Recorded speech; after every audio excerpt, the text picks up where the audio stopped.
সুপ্রিয় শিক্ষার্থীবৃন্দ, তোমাদের সবাইকে অনলাইন ক্লাসে স্বাগতম। প্রথমে আমি আমার পরিচয়টা দিয়ে দেই।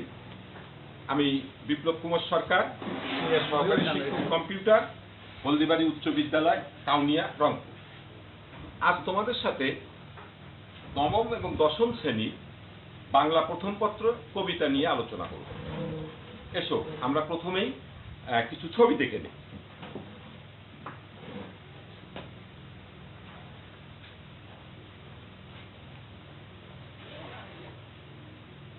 এই ছবিগুলোতে তোমরা কি বুঝতে পারছো?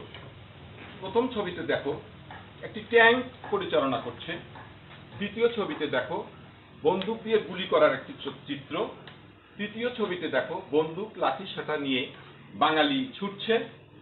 চতুর্থ ছবিতে দেখো যে আমাদের বাংলাদেশের মেয়েরাও যুদ্ধের জন্য ট্রেনিং করছে। এসো আরেকটি ছবি দেখি। তাহলে এটাতে তোমরা কি বুঝলে? এই ছবিতে তোমরা কি ধারণা করছো? হ্যাঁ, তোমরা ঠিকই ধারণা করেছো। এটি স্বাধীনতার, এটি হচ্ছে বাংলাদেশের ৭১-এর স্বাধীনতা সংগ্রামের একটি চিত্র। ঠিক এইভাবেই আমাদের বাংলাদেশের ৭১-এর স্বাধীনতা অর্জন করতে হয়েছিল। এসো আরেকটি ছবি দেখি।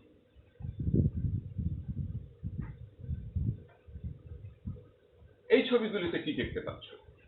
দেখো একজন বৃদ্ধা অপেক্ষা করছে, নদীর ধারে দাঁড়িয়ে অপেক্ষা করছে। একটি শিশু লাইনের ধারে দাঁড়িয়ে অপেক্ষা করছে।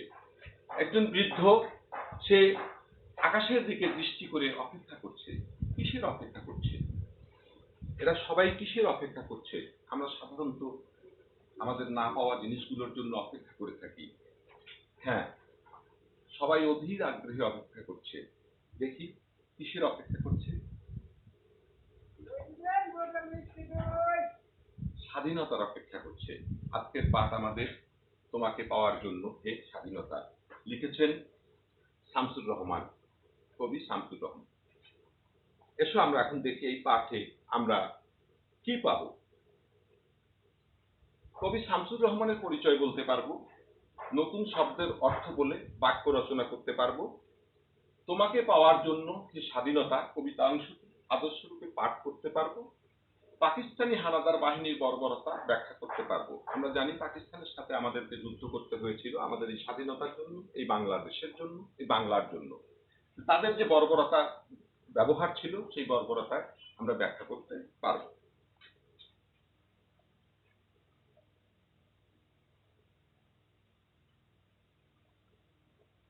কবি শামসুর রহমান, তোমরা ছবিতে দেখতে পাচ্ছ, ইনি হচ্ছেন কবি শামসুর রহমান।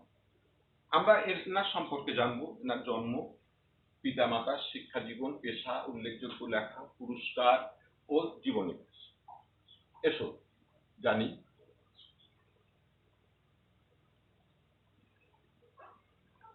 কবি শামসুর রহমানের জন্ম 1929 সালে 24শে অক্টোবর ঢাকা জেলায় তিনি জন্মগ্রহণ করেন। তার পৈতৃক নিবাস নরসিংদী জেলার রায়পুরা থানার পাহাড়তলী গ্রামে। তোমরা এগুলো একটু নোট করে নাও, তোমাদের এগুলো নোট করলে তোমাদের জন্য সুবিধা হবে। পিতা মোখলেসুর রহমান চৌধুরী, মাতা আমেনা বেগম।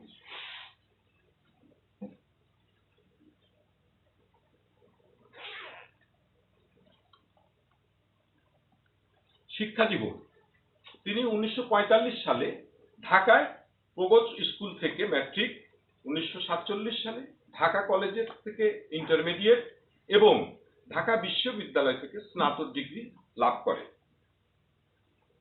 এসব আমরা জানি। তার পেশা কি ছিল?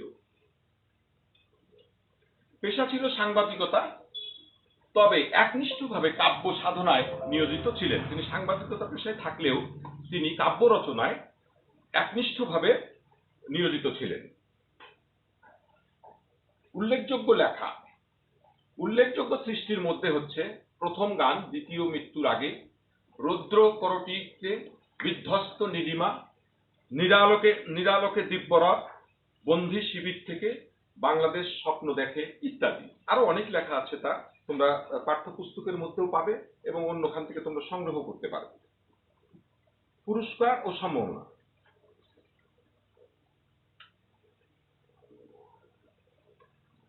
পুরস্কার সম্মাননা। তিনি আদমজি পুরস্কার 1963, একাডেমিক পুরস্কার 1969, 21 পদক 1977, স্বাধীনতা পুরস্কার 1991 সহ অসংখ্য পুরস্কারে ভূষিত হন। মৃত্যু, তিনি 17ই আগস্ট 2006 সালে মৃত্যুবরণ, খুব বেশি দিন আগে না, মাত্র 14 বছর আগে তিনি মৃত্যুবরণ করেন।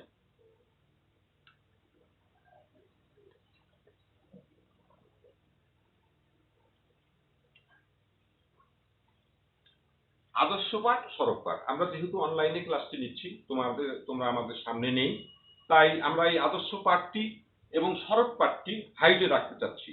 তোমরা আদর্শ পাঠ, সরব পাঠটি যখন আমাদের স্কুলে আসবে, ক্লাস শুরু হবে, তখন তোমাদের সাথে সেটা নেওয়া হবে, আর তোমরা বাসা থেকে বই থেকে এই পাঠটি তোমরা পড়ে নেবে। এসো আমরা কিছু শব্দার্থ জানি, নতুন কিছু শব্দের অর্থ জানি, তাহলে তোমাদের জন্য সুবিধা হবে, এই অর্থগুলো তোমরা জানতে পারবে। প্রথমে আমরা জানবো ভাঙন।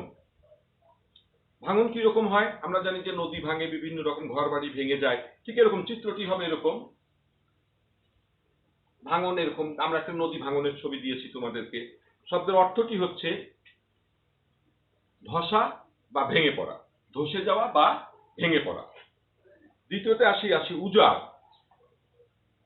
উজাড়, আমরা ছবিতে এরকম দেখিয়েছি, একটি বাড়ি ঘর বিভিন্ন ভাবে ভেঙে চুরে উজাড় হয়ে গেছে। এর অর্থটি আসবে এরকম, শূন্য বা শেষ, শূন্য বা শেষ, শেষ হয়ে যাওয়া, উজাড় হয়ে যাওয়া, শেষ হয়ে যাওয়া, ঠিক এরকম। বাস্তুভিটা, বাস্তুভিটা। বাস্তুভিটা আমরা এটা সবাই জানি, বাস্তুভিটা আমরা যেখানে বসত করে থাকি সাধারণত, অর্থাৎ যেটা বসত বাড়ি। এবারে আসি উদ্দাম। উদ্দাম, উদ্দাম অর্থ হচ্ছে অত্যন্ত বা প্রবল, অত্যন্ত, ভীষণ ভাবে ঝড় হচ্ছে, প্রবল ভাবে ঝড় হচ্ছে, ঠিক আছে, অত্যন্ত বা প্রবল। তারপরে আসি প্রতীক্ষা। প্রতীক্ষা মানে আমরা এটা সবাই জানি যে অপেক্ষা করা, হ্যাঁ, সবাই জানি যে এটা অপেক্ষা করা। প্রতীক্ষা মানে হচ্ছে অপেক্ষা করা বা সবুর করা, সবুর করা বা অপেক্ষা করা। আমরা সাধারণত অপেক্ষা করে থাকি, কখন স্কুলে যাব, অপেক্ষা করছি আমি এখন স্কুলে যাব, অমুক স্যারের এখন ক্লাস হবে, অপেক্ষায় আছি, অমুক স্যার এখন ক্লাসে আসবেন, এটা একটা অপেক্ষায় আছি, ঠিক এরকম অপেক্ষা করা। এসব এই শব্দগুলোর আমরা বাক্য রচনা করি, শব্দগুলো দিয়ে আমরা বাক্য রচনা করি। যেমন ভাঙন বা উজাড়। ভাঙন আমি যেমন বলেছি, আমরা একটা চিত্র দিয়ে দেখি যে ভাঙন, ভাঙন মানে নদী ভাঙছে, তাহলে এটা দিয়ে আমরা একটা বাক্য রচনা করতে পারি, নদীর ভাঙনে বিলীন আমাদের বসত বাড়ি। হ্যাঁ, নদীর ভাঙনে বিলীন আমাদের বসত বাড়ি। তা হতে পারে যে আমরা জানি যে নদী সাধারণত ভাঙে, এ দিয়ে আমরা এই বাক্যটা রচনা করতে পারি। তারপরে বলে আছে যে উজাড়। উজাড়, উজাড় দিয়ে এরকম একটা রচনা করতে, গাছ কেটে উজাড় করা হচ্ছে বন। হ্যাঁ, আমরা সাধারণত প্রকৃতির সম্পদ বন, যা দিয়ে, যে বন আমাদের যদি কেটে ফেলা হয় তাহলে পরে আমাদের প্রকৃতির ভারসাম্য রক্ষা হয় না। এই যে আমাদের এখন ইদানিং অতিবৃষ্টি হচ্ছে, অনাবৃষ্টি হচ্ছে, এসবে আমাদের দেখা যাচ্ছে যে ফসল ঠিক মতো হচ্ছে না, আমাদের বিভিন্ন রোগ জীবাণু আসতেছে। তো আমাদের এই যে এটা দিয়ে একটা সুন্দর বাস্তবতার একটি দেওয়া যাচ্ছে যে গাছ কেটে উজাড় করা হচ্ছে বন। তারপরে আসি দেখি বাস্তবিতা বা উদ্যান। বাস্তবিতা এবং উদ্যান, এই দুটি শব্দের বাক্য রচনা। বাস্তবিতা আমরা জানি যে বাস্তবিতা মানে আমরা যেখানে বসত বাড়ি করে থাকি সেটা হচ্ছে বাস্তবিতা। দেখি আমরা এটা দিয়ে কি বাক্য রচনা করতে পারি। তোমাদের বসত বাড়িটি দেখতে খুব সুন্দর। তোমাদের বসত বাড়িটি দেখিতে খুব সুন্দর, অথবা আমরা যদি এখানে বলি আমাদের বসত বাড়িটি দেখিতে খুব সুন্দর। এভাবেই আমরা এটাকে বাস্তবিতা দিয়ে আমরা কি বাক্য রচনা করতে পারি। উদ্দাম, অত্যন্ত প্রবল বেগে ধেয়ে আসছে কাল বৈশাখী ঝড়। আমরা জানি সম্প্রতিকাল কিছুদিন আগেও একটি ঝড় চলে আসলো, আয়লা ঝড় এসেছে আমাদের, তোমরা জানো, এগুলো খবর তোমরাও পেয়েছো। হ্যাঁ, এরকম অত্যন্ত প্রবল বেগে ধেয়ে এসেছে কাল বৈশাখী ঝড়। এসো নিচের ছবিগুলো ভালোভাবে দেখো এবং কবিতার কোন চরণের সাথে মিল আছে দেখো। কবিতার বইটি নিশ্চয়ই তোমাদের সাথে আছে, তোমরা এই ছবিগুলোর সাথে দেখো তো কোন কোন চরণের মিল আছে। আমরা একটু চরণের মিল দেখি। দেখো, দুটো ছবির মধ্যে দেখো আমরা কি বলতে পারি, সাকিনা বিবির কপাল ভাঙলো, সিথির সিঁদুর মুছে গেল হরিদাসী। সাকিনা বিবির কপাল ভাঙলো, সিথির সিঁদুর মুছে গেল হরিদাসী। হ্যাঁ, সিথির সিঁদুর মুছে গেছে, তোমরা দেখেছো কিনা একটি বিধবার ছবি। এখানে তাই সে কান্নাকাটি করছে, কপাল ভাঙলো মানে তার স্বামী কি হয়ে গেছে, মারা গেছে, তাই তার সিথির সিঁদুর কি হয়ে গেছে, মুছে গেছে। এটি কবিতার একটি চরণ, এই চরণের সাথে এটির মিল আছে।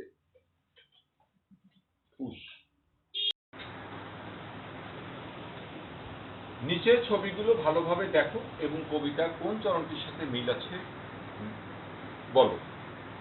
তোমাদের কাছে নিশ্চয়ই বই আছে, বই দেখে দেখো কোন ছবিটির সাথে কি মিল আছে। এখানে একজন কান্নাকাটি করছে আর এখানে তার বিধবার বেশ।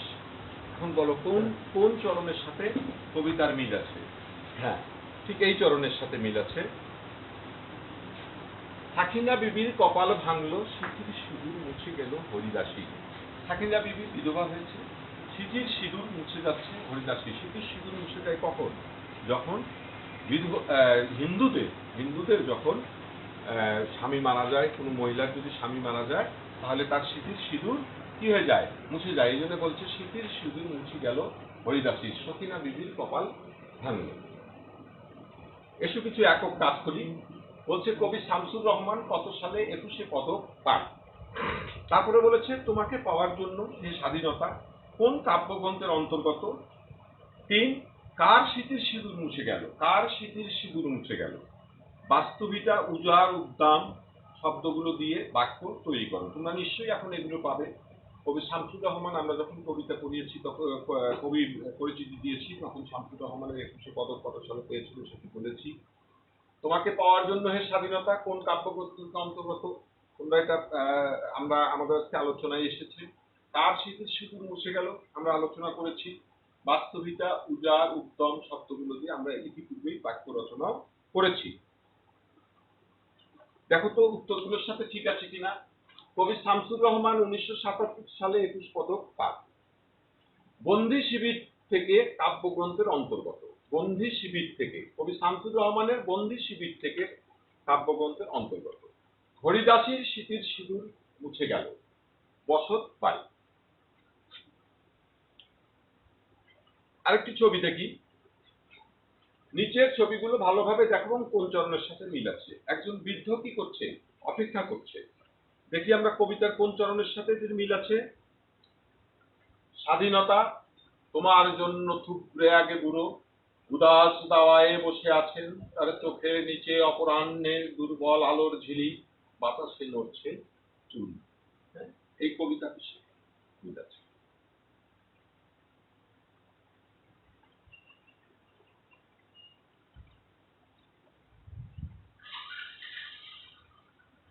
কৃষক সগির আলী, জেলে কেষ্ট দাস, মাঝি মতলব মিয়া, তেজি তরুণ। কৃষক সগির আলী, জেলে কেষ্ট দাস, মাঝি মতলব মিয়া, তেজি তরুণ। দেখি তোমরা, আমি যে এতক্ষণ ধরে তোমাদের সাথে কবিতাগুলো পড়লাম বা কবিতা নিয়ে আলোচনা করলাম, তোমাকে পাওয়ার জন্য হে স্বাধীনতা, এখান থেকে তোমরা আমার এই আলোচনা থেকে তোমরা কতটুকু শিখতে পেরেছো? উত্তরগুলো তোমরা খাতায় লিখবে এবং এগুলো খাতায় লিখে নাও, তাহলে পরে বাড়িতে বসে থেকে তোমরা এই উত্তরগুলো বের করতে পারবে। অবুঝ শিশু কোথায় হামাগুড়ি দিল? সাকিনা বিবির কপাল ভাঙলো কেন? প্রতীক্ষা শব্দের অর্থ কি? দাওয়ায় কে বসেছিল? ছাই হলো গ্রামের পর গ্রাম বলতে কি বোঝানো হয়েছে? নিশ্চয়ই তোমরা এই প্রশ্নের উত্তরগুলো পাবে। আমি ধরে নেব যে তোমরা আমার এই ক্লাসটি সুন্দরভাবে দেখেছো, শুনেছো এবং এই প্রশ্নের উত্তরগুলো তোমরা এখন পাবে। আমরা তোমাকে একটি বাড়ির কাজ দিচ্ছি, তোমরা একটু খাতায় লিখে রাখো এবং এটি সুন্দর করে এই বাড়ির কাজটি খাতায় লিখে নিয়ে আসবে। আমরা যখন স্কুল খুলবে তখন আমরা এইগুলো নিয়ে আলোচনা করব। ধর্ম, বর্ণ, গোত্র নির্বিশেষে সব শ্রেণী পেশায় মানুষের আত্মদানের বিনিময়ে এসেছে আমাদের স্বাধীনতা। তোমাকে পাওয়ার জন্য এর স্বাধীনতা কবিতার আলোকে মন্তব্যটি বিশ্লেষণ করো। আমি আবার তোমাদেরকে বলছি, লেখার আমি বলছি, তোমরা লিখে নাও। ধর্ম, বর্ণ, গোত্র নির্বিশেষে সব শ্রেণী পেশার মানুষের আত্মদানের বিনিময়ে এসেছে আমাদের স্বাধীনতা। তোমাকে পাওয়ার জন্য এ স্বাধীনতা কবিতার আলোকে মন্তব্যটি বিশ্লেষণ করো। আজকের এই ক্লাসে তোমাদের সবাইকে ধন্যবাদ। আগামী ক্লাসে তোমাদের সাথে আবার হয়তো দেখা হবে। তোমরা সুস্থ থাকো। বাহিরে বেরোলেই মাস্ক পরবে, বাহির থেকে ফিরলে অবশ্যই হাত স্যানিটাইজেশন করবে, সাবান দিয়ে সুন্দর করে হাত ধরবে। সবাইকে ধন্যবাদ।